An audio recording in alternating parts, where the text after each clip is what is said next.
김종인이 선대위 해체라는 쿠데타를 일으켰고 또 윤석열이 뒤통수를 맞고 나서 김종인 포함 전부 사퇴라는 그런 이야기를 했고, 그래서 동당의 내부 집구석 싸움이 절정으로 달하고 있습니다. 김종인은 윤석열에게 말하지 않고 선대위 해체라는 칼을 들었고, 윤석열은 그 부분에 대해 일정을 중단하면서 화를 냈고, 그리고는 곧바로 김종인 포함 전원 사퇴라고 기사가 나왔고, 그러다가 오후에는 윤석열, 김종인 빼고 다 바꾼다고 이야기가 나오고 있습니다. 지지도가 내려가면서 연초에 발표된 11개 조사에서 11전 11패를 했습니다. 다 예측한 거죠. 제가 뭐 그렇게 안 될 거라고 한 게 어디 있습니까? 12월 달에 터닝 포인트를 만들어서 1월 초부터 뒤집어서 전부 다 질 거라고 했습니다. 자, 물론 거기에 여권의 정치 조작이나 작업들이 들어갔을 수 있죠.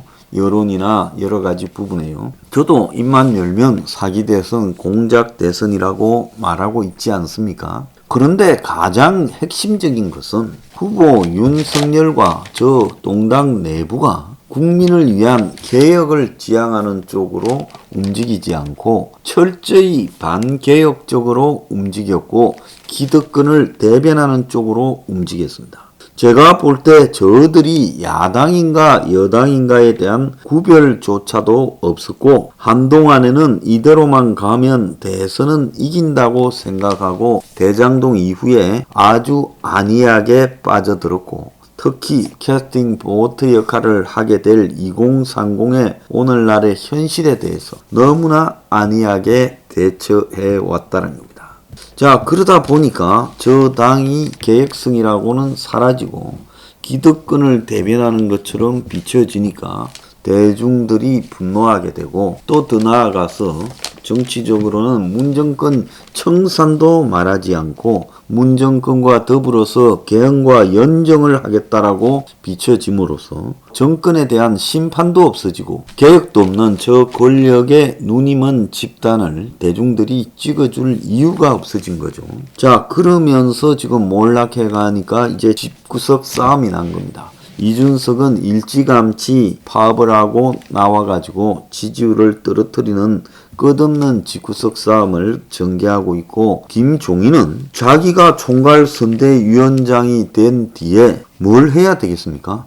우리 당이 가는 방향에 대한 길은 이거다. 그래서 철저하게 개혁을 추구하고 기득권적인 언행을 해서는 안 된다라는 것과 문재인 정권 심판을 해야 된다는 것. 그리고 집권하면 전부 한자리 하려고 하지 마라. 나부터 안 하겠다. 이렇게 했더라면 제가 봤을 때 지고 있을 리가 없죠. 근데 본인부터 개헌을 이야기하고 민주통합정부를 이야기하고, 그러니까 김병준이가 국회 추천 총리를 언급하고 권력개혁위원회를 만들어서 대통령 권한을 줄인다고 이야기하고, 자, 김한길이는 대선 끝나면 정계 개편을 하겠다고 쫓아다니고, 이런 모습을 보면서 도대체 이것들은 흘러간 삼김 썩은 물들이 다시 흘러 들어와가지고 제사보다 제밥에 더 관심이 있구나. 국민들이 그렇게 판단한 거 아니겠습니까? 그렇게 판단하니까 이들을 좋게 볼 수 있겠어요? 절대로 좋게 볼 수가 없지요. 그리고 선거 떨어진 자는 끊임없이 당을 욕하고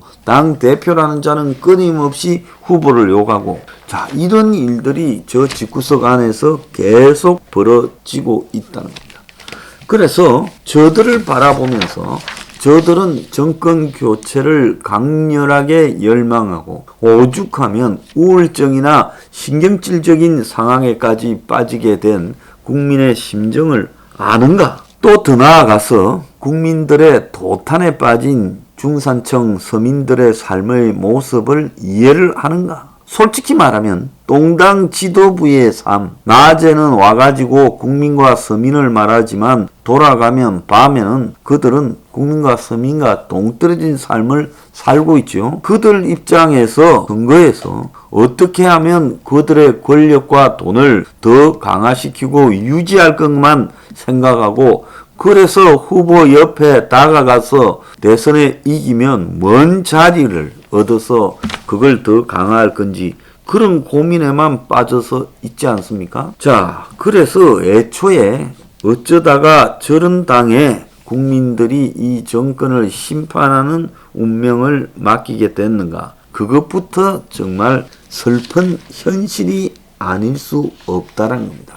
자, 후보가 자기 집에서 부인의 문제를 야당이 끊임없이 가지고 옵니다. 물론 객관적으로 생각해보면 그 부인의 자신의 과거의 경력을 허위로 하거나 부풀렸다는 문제와 이재명의 대장동과 관련된 범죄 부분은 차원이 다른 이야기일 수 있다는 겁니다. 그렇지만은 이재명의 대장동 비리는 똥당이 싸우지 않았고 그렇기 때문에 경찰이나 검찰에서 청와대에서 이 문제를 적당히 흐지부지 해서 덮어가고 이재명과의 관계를 단절시키는 쪽으로 수사를 해왔어요. 자, 이쯤 되면 대선의 모든 것을 걸고 대장동에 부딪혀야 된다. 애초에 제가 말하지 않았습니까? 대선은 전체적인 방향이 국민은 정권 교체를 많이 원하지만 그 교체가 한 20% 높은데 그걸 가지고 정권 교체가 되는 게 아니라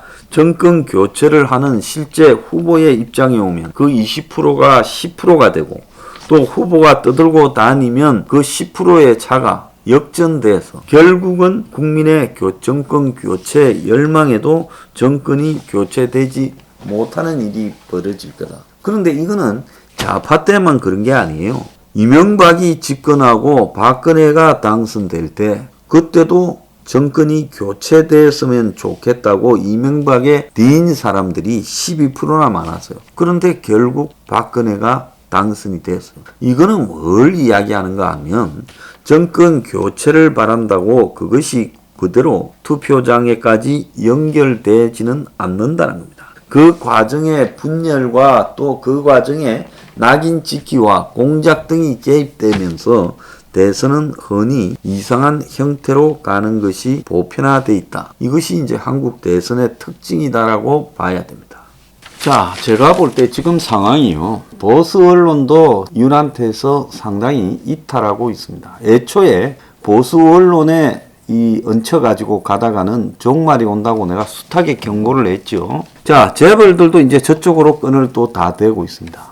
그래서 결국 보수 언론이나 재벌 이런 것들은 좌든 우든 세상이 오면 어디든 붙어서 쳐간지고 가는 거죠. 그래서 이제 이렇게 되면 폭로할 게 있어도 언론이 폭로를 안 하지요. 들고 조용히 그냥 가지요. 왜? 대장동을 폭로했는데도 어떻게 되는지 뻔한데 그나마 언론이 가지고 있는 폭로할 거리가 있다고 해도 폭로가 되겠습니까? 또 이재명 지금 대장동 초창기에 보면 권력 기구들도 그때는 이제 이재명에서 손을 떼는 모습도 좀 보였어요. 그래서 그 민정수석하고 입사 관련해서 폭로도 나오고 하지 않았습니까? 그런데 앞으로 그런 폭로나 이런 것들도 지금 없어질 거예요. 어제 문가리가 우한 소리를 했더만요.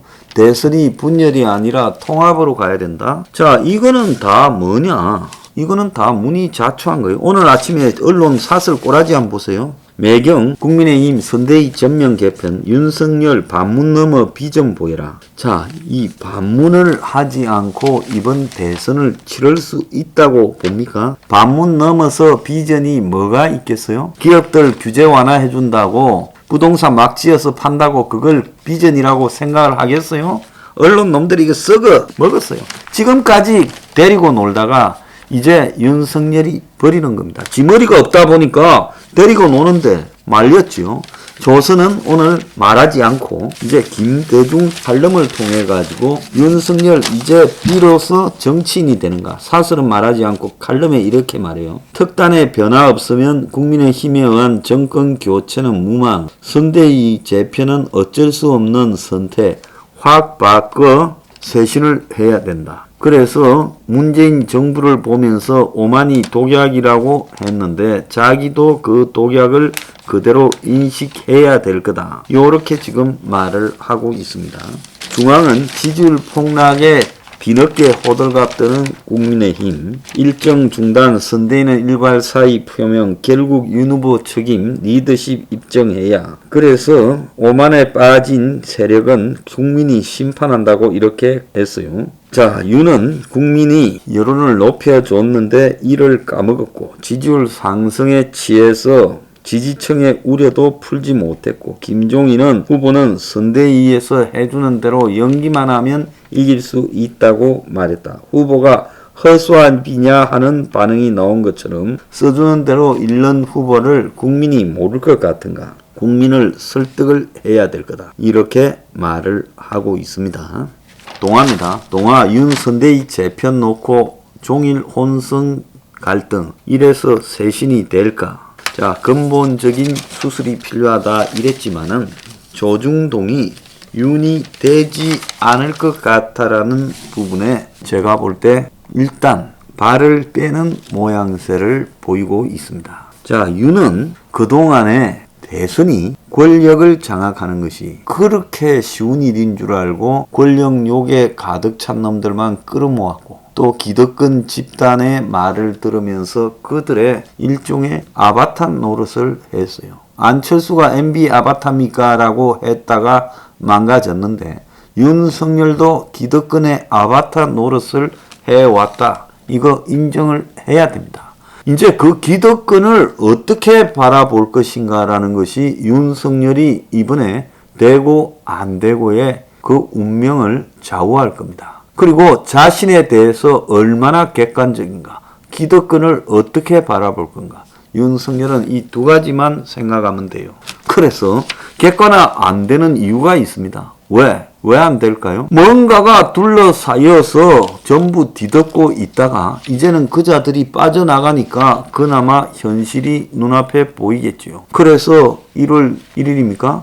업무 시작할 때 구두 벗고 큰절을 했지만 그런다고 기회를 주지 않는다는 거. 어제 김종인의 쿠데타가 그걸 입증하는 거 아니겠어요? 이제 좀 있으면 전부 윤한테 빠져나가고 이제 윤 물러나라고 하면서 그 패싸움으로 나를 세우다가 대선에 질 수도 있다. 자, 여기서 뭘 해야 될 건가? 본인이 판단할 문제다. 이렇게 생각합니다.